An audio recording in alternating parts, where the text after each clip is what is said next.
Hi there, how is going? This is Carlito Fluito here with the second Sunday session of 2022.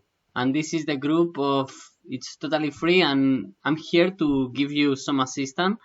If you are a performing artist, this is a group for you and I'm doing this every Sunday of 2022. The topic of today is a very important topic because I think all of us in our society is suffering in some extent, can be little or more, from stress and anxiety. So today we are going to reach this level where we are going to breathe at nirvana. We are going to learn what is nirvana and we are going to learn different breathing techniques. I invite you to have around a notebook to take some notes of the ideas that are more interesting for you and the exercises so then you don't forget for later. Today, this is the content that we're going to go through and I don't need to explain you everything now, so just follow along and you will enjoy totally. So let's start with my story, with who am I. So very important, especially today because this is about anxiety and stress. So comparison is the censor of your own story. So don't compare your path, your journey with mine, because I have had mine and I have done certain things in my life and I'm in a certain point, but it doesn't matter. What is important here is that you get to know me and then that you understand that your own story is your own path. Okay? So don't try to say, okay, he did more, he did less. No, just follow along and think about your own story as well. Who am I? I'm Carlito Fluido, okay? And I help performing artists to improve their mental health and professional stability using spiritual psychology and career counseling. How did I arrive here? First of all, I studied psychology, I did a degree, then a master, and then we will see the story. While I was doing this, I was a dancer, and I started dancing breakdance around 15 years ago, and I was doing mostly competition. From here, I started to develop more interest, like a broader interest in performing artists in other dances, and I learned contemporary dance. I moved to Denmark and I created this group called Archetype Kinetics, and we were doing different performances around the city. That was a huge growth experience. Over there, also, I created my first solo, Breathe All the Way Out, which I was awarded with the winner of the Young Choreographers in Copenhagen. The year later, I created another solo about Franz Kafka and Gregor Samsa, The Metamorphosis, and here I was already more and more into the path of physical theater. So much so that I was using almost exclusively voice and text over the movement. That same year, a bit later, I helped directing this. I was the director of this musical and I wrote the script and it was a very intense experience because we were working with 60 kids. So you can imagine how much of stress I went through in this very powerful and intense experience, which was preparing a musical with 60 kids, with one director, one co-director. Later on, I started to combine my knowledge on psychology, like everything that I had learned on the degree, on the master in positive psychology and also in spirituality to create these workshops, this experience where I was working with dancers and also non-dancers to connect with their body, which is this reconnect, no? Connect with their body, connect with their emotions, connect with their mind, their being, and also to help them express all these experience or their consciousness through their body. What happened then? So I decided to focus on the academic path. And I wanted to become this academic. I was very interested in psychology. I was very interested in positive psychology and also in spirituality. So I decided to carry out and do a PhD. I was good enough that I got a position in Brussels, in Belgium. And at the beginning, it was like my dream job, my happy life. However, with the pass of time, week after week, I was noticing that I was stopping with my training, that I was spending more and more time on the office, that I kept on reading these papers that were interesting, but they were not so much, and that I had to write also my own papers that for me, they weren't like so meaningful. So little by little, my life started to become wake up in the morning, take a train, stay 1 hour on the train, go to the office, spend 6, 7, 8 hours on the office, take the same train, go home, repeat. So I was falling so much into the rat race that all my creativity, all the artistry that I had inside was very painful for me, because it was like, a very predictable environment, doing the same, something that was losing meaning. And I was falling so much so into this, negative thinking, negative emotions, into the loneliness, into this depression, into this anxiety. Sometimes I was in the office and I didn't know what to do or where to go, and I was very painful, emotional. The tipping point was when my life was totally meaningless. I was wasting my time. I was feeling all my artistic career was going totally paralyzed and totally to waste. I was dying inside myself. And I took a decision and I said, okay, either I die here becoming a PhD, or I become a non-PhD and I start taking my life for myself. And that's exactly what I did. In February of 2020, in February I quit. And what happened then? COVID appeared. So imagine myself, like I was very happy and elated of having taken this huge decision of quitting with this work and totally committed to develop my artistic career, and then COVID hit. All my friends, my dance friends and my artist friends, they were like, okay, what are we going to do? We got canceling so many performances that we have. What's going on? When is this gonna end? And I was there myself thinking like, okay, this thing is not going to stop me. Like, I quit my job, I quit like this life path that it took me so long and so much effort to do, but it wasn't the right one. I'm not gonna stop now just because there is a pandemic. It's like, totally no. So what I was doing, I was basically taking a camera, going at home, writing a script, having some ideas, preparing a choreography, going outside and filming.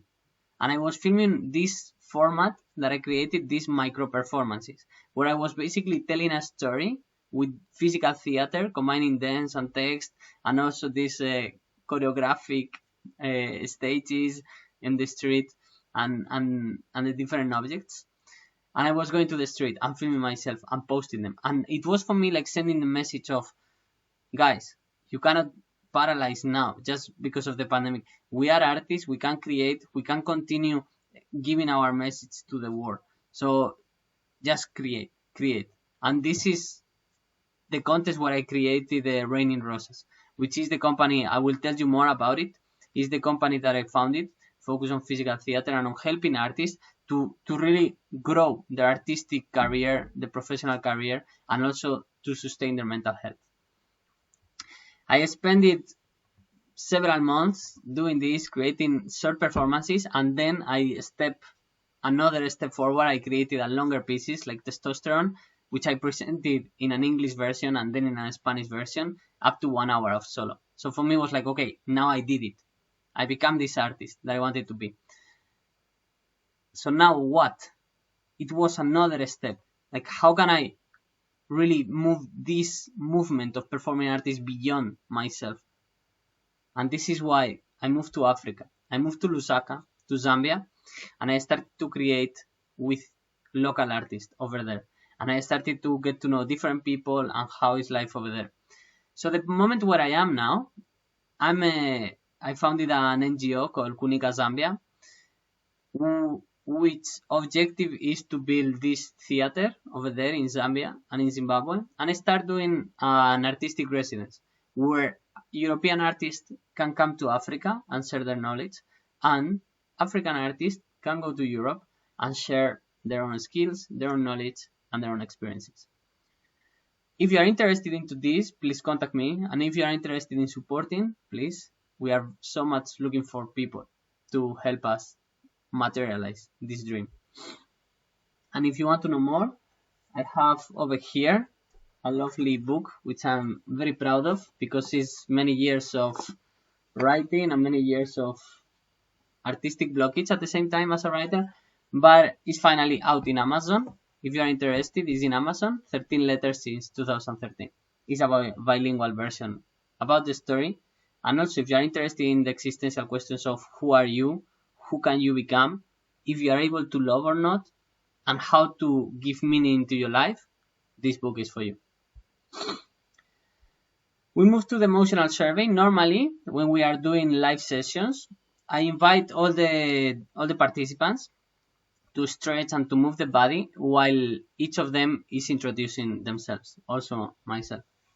It's a very straightforward presentation. My name is Carlos. I'm from Valladolid. I dance, urban dance, and contemporary and physical theater since 15 years ago. I'm passionate about psychology and spirituality. At these moments, I have difficulties, or it's a personal challenge for me to really reach out and help as many dancers as possible. And I value the positive transformation in the planet. Right now, I feel, and for this, we have the tool of the mood meter. So I am satisfied and pleased and focused. In the upper part is the level of energy. In the right, positive emotions. In the left, negative emotions. In my case, focus, pleased, satisfied is on the right upper part on yellow. And I want to tell you a story. We always start with a warm-up, and the warm-up in this case is always a story about the topic of today. The topic is stress and anxiety. So once upon a time, there was a consciousness, and this consciousness became a human being. This human being, at the beginning of its journey as a human being, when it was happy, it was very happy, and the consciousness was laughing and enjoying its existence in the planet. And when it was sad, and it was crying and expressing its sadness in the planet. When it was angry, it was angry.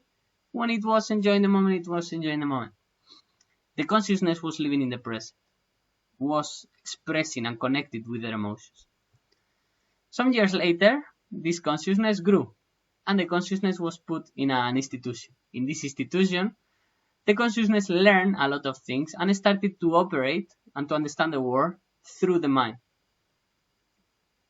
Besides that, the consciousness in this institution learned that there were responsibilities and that it had to do something for tomorrow. So the consciousness stopped living so much in the body, so much in the feelings, to start living more in the mind and to start living more in the future. What do I have tomorrow? What are my homeworks? How can I do this? How can I do that? Years later, the consciousness grew and entered different levels of institutions. So much so that this consciousness needed to learn how to start managing the house, how to manage things like the job, the responsibilities, the money, the finances, how to manage the family, how to manage social relationships, the friends, how to manage practically things in life, and even more if the consciousness was an artist, how to manage the professional, career, artistic life with the practical, with the family, with the friends. So much so that this consciousness was struggling basically to have a life that it could enjoy by itself. Luckily, in the world and in the historical moment where when the consciousness lived, it discovered the tool of spirituality, and more precisely the tool of meditation, which somehow it helped this consciousness to live more peaceful, more focused, and to balance more the different things going on in the life. Basically, and in summary, the journey of this consciousness is from being, from the moment, from the feelings, from the state of now and here, goes to the doing, goes to the institution, goes to the school, goes to the work, goes to the I have to, or this, or that, goes to the mind.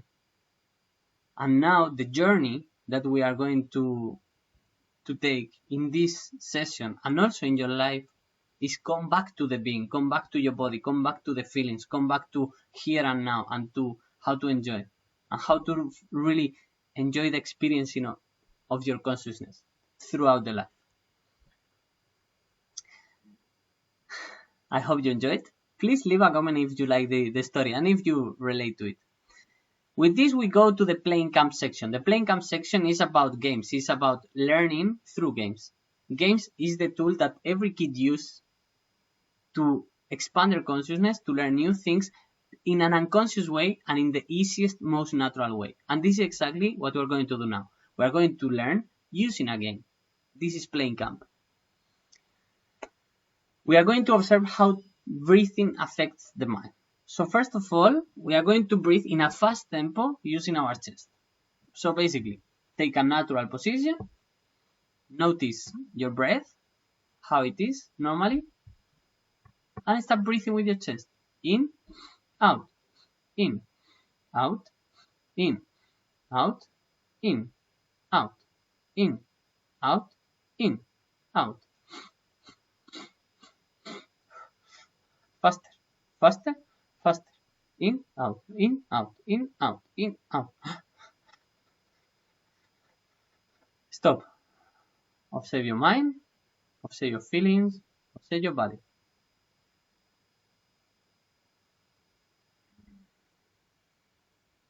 Right? Take notes what you felt with this breathing fast tempo. What you felt in your body, what you felt in your mind. We're going to move to the second breath. By the way, this is a video that if you are not following with the exercise, watching is not learning. We learn through experience. So please, do the exercise. We're going to breathe with the belly. So we're going to put one hand in the belly and one in the chest. And we are going to breathe with a slow tempo. So we are going to notice how the hand goes up in the belly and goes down when we breathe out. We breathe in, belly goes high and up and big, and we breathe out, belly goes little. And again, breathing in, close your eyes and breathe out. Observe your body, observe your mind. Breathing in, breathing out. Breathing in, breathing out.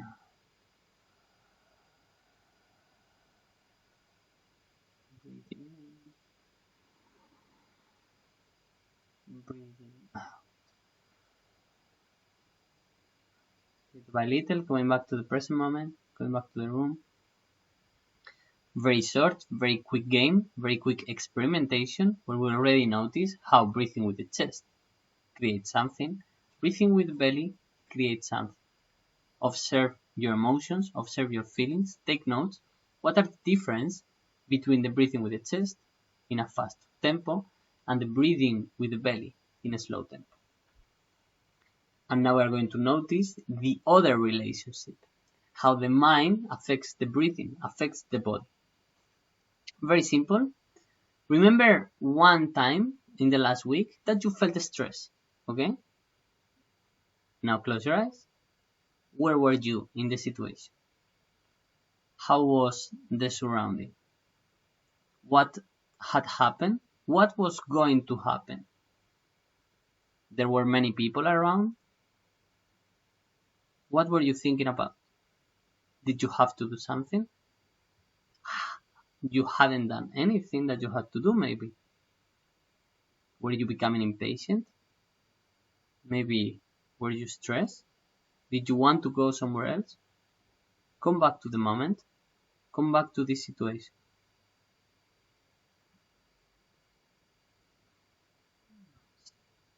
Slowly open your eyes. What happened to your body? You can take notes. You can stop the video and take notes.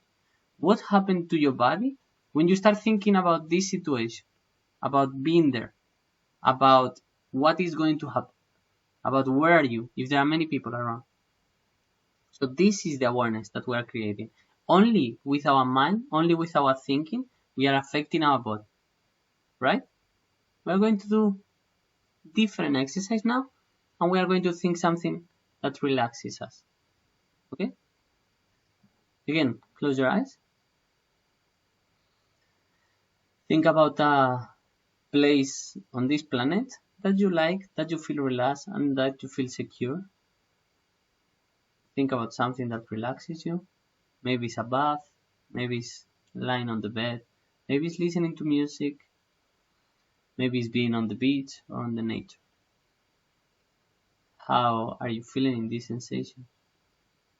Are there people around or not? Is there anything that you have to do or not? How do you feel? How much light is it? What are the smells? What are the sounds?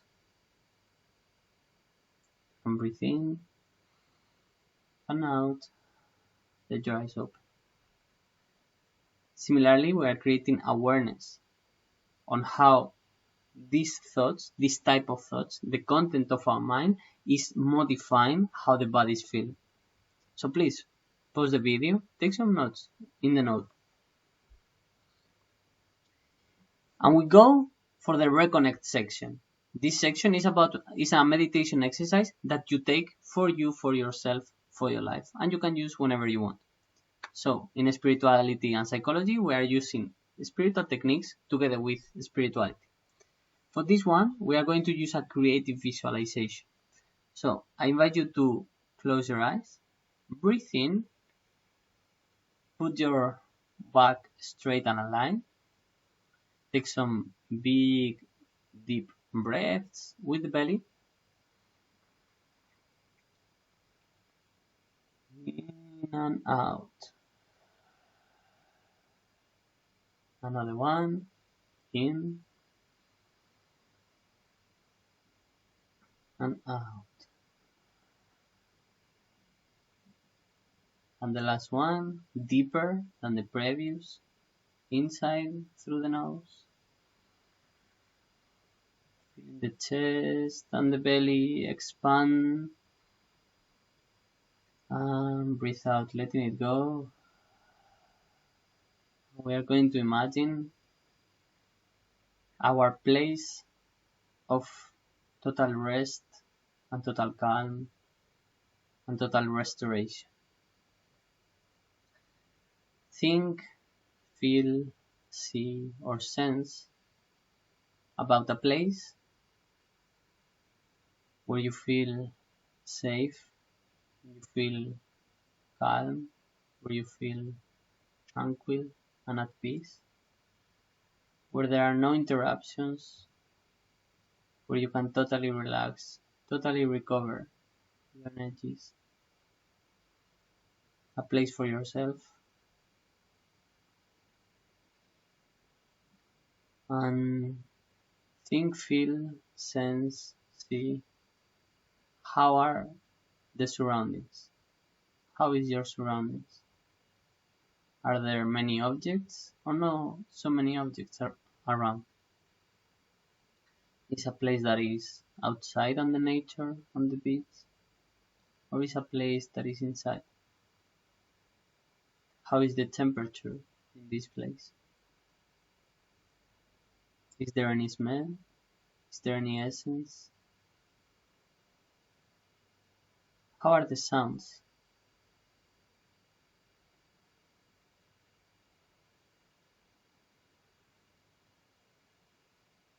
How is the light?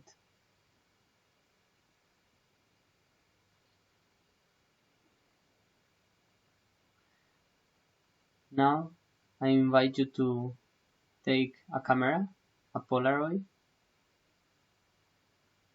from your pocket. This camera appears in your pocket and you take it out and you take a picture of this place. And the Polaroid start to print this picture and you can see the picture in your hand becoming more and more clear. The Polaroid, the camera disappears and you remain with the picture. And in this picture is your place for total relaxation, total recovery, total restoration. I'm going to invite you to look at this picture for another time and put it in your pocket, in your left pocket. You know that this place is in that picture in your pocket. And even more important is that this place is inside you, is within you. And whenever you need, you can come back to this place. And you can close your eyes, breathe deeply, and go to the pocket, left pocket, and look at the picture. And know that this place is within you. You can restore and calm and recover whenever you want. Breathing deeply, connecting with your body, connecting with the air around, connecting with the room. Breathing out, open slowly your eyes. Quick exercise, how to connect, how to become, how to be, and how to transport yourself to this place of restoration.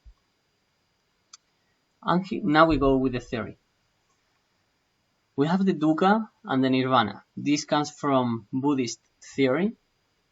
The Dukkha is translated as suffering, as insatisfactoriness.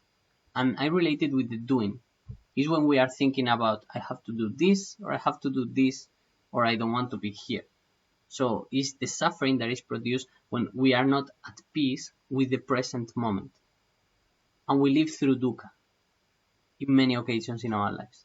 And this happens when we are orienting our energy and our focus and our attention outside on the things that we have to do or in the environment where we are at. What is the opposite of Dukkha? It's Nirvana. It's the paradise. It's the heaven. It's the total bliss. And how can we reach to Nirvana? Looking inwards. Putting our attention in us, in what is going on in us. Arriving again to this paradise, to this calm, to this place of rest that we just created. And being there. Becoming there. Just being present on our place of rest inside us. This is Nirvana. And it's a place that we can access always. Whenever we are putting too much attention outside, I have to do this, or I don't want to be here or here. Breathing deeply, connecting with the place of rest, coming back to Nirvana. I'm going to invite you now to take your notebook. You can stop the video whenever you want and draw a line on the middle of the page and write on one side the Dukkha. What are the activities that create Dukkha into you? It can be being in groups of many people, or maybe doing bureaucracy, or answering emails, or watching social media. You write set of list of Dukkha. And then we write set of list of Nirvana. What are the activities where you feel at peace, where you feel that you are in the paradise, where you are being? Right? You can stop the video, write 2 and 2. And the exercise now is to understand that the Dukkha activities, you can choose to do them or not. If you cannot choose, then how can you find more Nirvana into the Dukkha activities? How can you find the bliss and the peace and the paradise into things that you cannot avoid? And about the Dukkha, the things that you can avoid, then what is the healthy level of avoidance? It's true, we could live all our lives in our rooms, but we need to socialize and interact. So how can we bring more Nirvana into the things that are more difficult for us? This is an exercise for you into creating awareness on how much of this Dukkha I can make it Nirvana. And towards a more psychological, neurological understanding of stress, we have the sympathetic and the parasympathetic system. Concerning the sympathetic, is this autonomous and conscious system that is waking us up, putting us in an alert state. So for example, if you are walking on the street and there is a car, all your sympathetic system reacts, and then your pupils dilate, so a lot of light enters, and then you know how to behave. Inhibits salivation because of the adrenaline, and the bronchi relaxes, so you can put a lot of oxygen inside your body and it goes straight to the muscles. So you become really alert, really awake, and really, boom, in a fearful, surprise state. Yeah? your whole body is ready to fight or flight, as we are going to see. And the parasympathetic is the opposite. You know, when we can relax, when we can restore. A mnemotechnic tool for you to remember, para. Para in Spanish means stop, pare. So we have two systems, the yes sympathetic, yes move, yes alert, yes react, and it's this fight, flight, or paralysis when you cannot move, or when you have to fight against the threatened, or you have to run away. And then we have the parasympathetic, when you have to chill down and to rest and restore. So what we are going to learn is to be conscious that when we are being stressed or anxious, our sympathetic system is being very active. And when we are relaxed, we are slowing down our sympathetic system. We are parasympathetic. We are activating the parasympathetic. And we are entering the rest and restore state where we heal ourselves.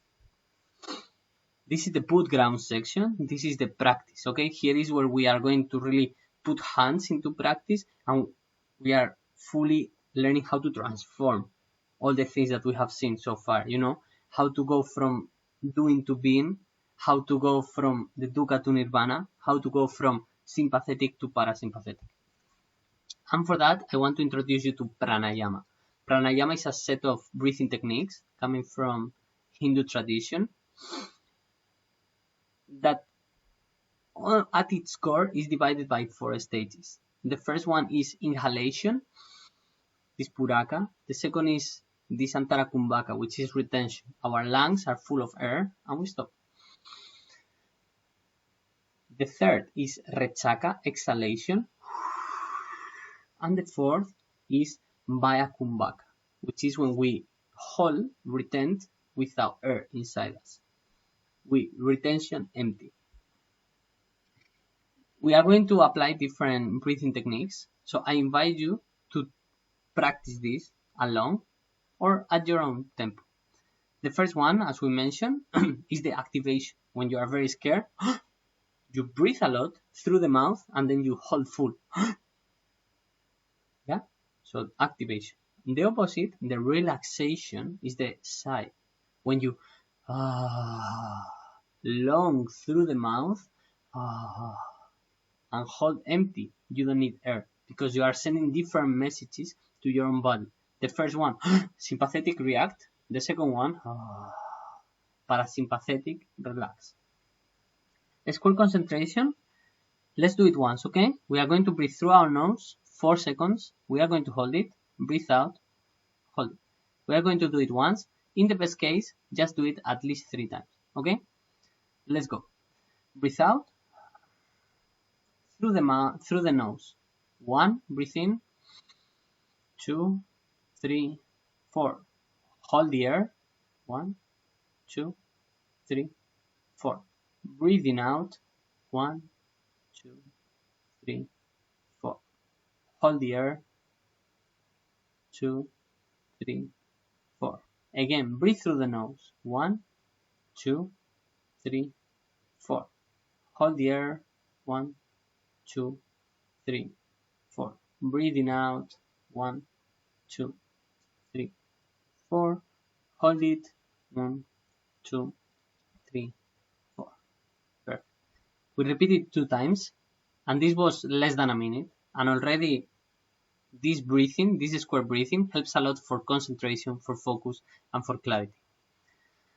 For relaxation, I suggest you do it on your own. We can do the 4, 7, 8, okay? 4 through the nose, 1. 7, hold it, 1, 2, 3, 4, 5, 6, 7, and then breathe out long through the mouth. 3, 4, 5, 6, 7, 8. Like if you want to blow out a candle. And then breathe through the nose again. So 4 through the nose, 7 hold it, like a candle, 8 through the mouth. Okay, you can practice it on your own. It's a very powerful and very clear exercise, how to very quickly relax your body.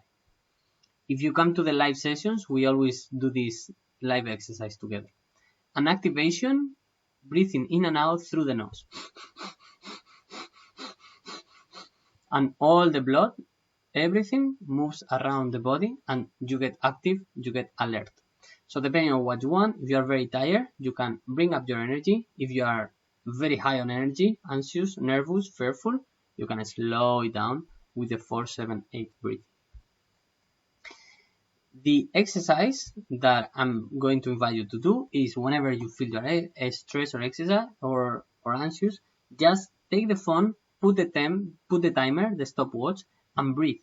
Okay? Just stop everything you're doing and breathe. You will notice how in 1 minute or in 2 minutes, in 3 minutes, your state of mind is going to change. Your state of body is going to change. And you're going to notice how powerful is this simple technique of just stop and breathe. So a reminder for you, you can write it in your notebook, stop and breathe. Consolidation, okay? We arrived to the moment that this is a weekly challenge for you to create a habit that helps you in your life. For next week, I'm going to ask you to continue with this list of Dukkha and Nirvana and start to understand how can you transform more Dukkha into more Nirvana and the stop and breathe. Just be conscious, be aware, write it in your notebook, put a post-it, stop and breathe. And whenever you feel things are going too much for you, you stop, you breathe, you relax yourself. Before finishing, I want to tell you about Training Rosas, the things we do. As I mentioned at the beginning, we are a physical theater company. We are innovating and combining with different artistic expressions, circus, theater, dance. We are carrying out artistic projects in Africa because we want to start building bridges between the African and the European artists. Also, we are offering counseling for artists. We have the goal of developing creative, sustainable, and healthy careers for all the industry of performing artists. So individuals that want to have a very enjoyable life as performing artists. We focus on artistic. We have developed different methodologies and trainings for their creations, like the Tamos methodology, which you might have heard of. We focus also on the professional development. If you are an entrepreneur, like you want to have a career by yourself, like as a freelancer, we are here to support you, as well as in production aspect and how to manage your finances. Finally, on the mental health, like this session of today, we are offering psychological help and we are building a support group. And if you have problems on keeping up with the things, with your commitments, we have tracking systems and tracking groups for you. We offer individual sessions on one-on-one, and we have also educative content in the form of online courses. If you are interested in those, you have some links on the description, and also you can reach us out directly. If you want to know more about the company, there is a podcast episode where we explain more about the values and the vision and the mission of the company. And now it's your turn, okay? First, help me to help. I want to reach so many people. I don't know how to do it. I'm trying different things, but the best of the best is if you know anybody that this content would be useful for them, please share the video. If you know someone that is suffering from anxiety, you are making them a favor, you are making me a favor, you are making yourself a favor. Because the more people around, especially performing artists, that are happy and fulfilled and enjoying the life, the more they can contribute to society, the more we can build a planet that is happy place to live, a good place to live. So which friend do you want to invite to the next session every Sunday? Which friend do you want to share this video? Which friend needs to listen to this video? Which one can benefit from it? Second, question and answers. You can type on the comment, you can send me a direct email, you can reach me out on social media. I'm here for you, I'm here to answer your questions. And as well, there is this short email. If you are willing to, you can give more elaborate feedback. Just text me and I will send you this email. Like, what is your emotional state? What have you liked the most? What is the most valuable thing for you? What do you want more for the next session? And what would you like me to cover? Which topic for the future? You can write in the comments as well. For the next session, we are going to focus on the artistic counseling, and we are going to start planning new creations, and I will introduce you to the Tamos method, which is going to be a revolution in how to build performances in the future. It's an amazing, amazing course, an amazing content for you, and it will facilitate and improve your performing art life. Thank you very much for your time. This was 40 minutes. I'm here if you want to contact me in contact at Raining Rosas or Raining Rosas social media. Thank you very much. I hope to see you in the next session, and I hope you breathe into Nirvana much more often and easily. Love you. This was Carlito Fluid.